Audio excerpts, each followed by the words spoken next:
రష్మిక మందన ఏమాత్రం గ్యాప్ లేకుండా వరుస సినిమాలలో నటిస్తూ కెరియర్ పరంగా ఎంతో బిజీగా గడుపుతున్నారు. ఈమె ఇటీవల వరుసగా యానిమల్, పుష్ప 2, చావా, సికిందర్ వంటి వరుస సినిమాలతో ప్రేక్షకుల ముందుకు వచ్చి ఎంతో మంచి విజయాలను సొంతం చేసుకున్నారు. ఇక ఇటీవల కుబేరా అనే సినిమా ద్వారా కూడా ప్రేక్షకుల ముందుకు వచ్చి మరో హిట్ సినిమాని తన ఖాతాలో వేసుకున్నారు. ఇలా నిత్యం వరుస షూటింగ్ పనుల్లో బిజీగా ఉంటూ వరుస సినిమాలను విడుదల చేస్తూ ప్రేక్షకులకు కావాల్సిన వినోదాన్ని అందిస్తున్నారు. ఇకపోతే తాజాగా రష్మికకు సంబంధించిన మరో కొత్త సినిమా ప్రకటించారు. తాజాగా ఈమె కొత్త సినిమాకు సంబంధించిన ఫస్ట్ లుక్ పోస్టర్ని విడుదల చేశారు. అయితే ఈ పోస్టర్లో రష్మిక మాత్రం చాలా భయంకరంగా అందరినీ భయపెట్టే విధంగా ఉందని చెప్పాలి. రష్మిక మందన ఇప్పుడు నటిస్తున్న కొత్త ప్రాజెక్ట్ టైటిల్ పేరు మైసా.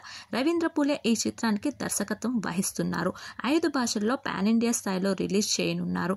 తాజాగా విడుదలైన టైటిల్ పోస్ట్లో రష్మిక భయంకరమైన అవతారంలో కనిపించారనే చెప్పాలి. ఈ చిత్రాన్ని అన్ఫార్ములా ఫిలిమ్స్ బ్యానర్ పై నిర్మించనున్నారు.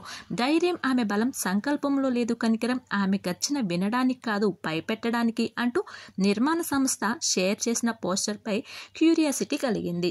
ఇందులో షర్మిక వారియర్ పాత్రలో కనిపించబోతున్నారని తెలుస్తుంది. ఇక ఈ పోస్టర్ పై రష్మిక కూడా స్పందిస్తూ, నేనెప్పుడు కొత్తది, భిన్నమైనది, ఉత్తేజకరమైన పాత్రలకు ప్రాధాన్యతమిస్తాను. మైసా లాంటి ఒకటి నేను ఇంతకు ముందెప్పుడు పోషించని పాత్ర, ఎప్పుడు అడుగు పెట్టని ప్రపంచం. ఇది ఇప్పటి వరకు చేయని వర్షన్.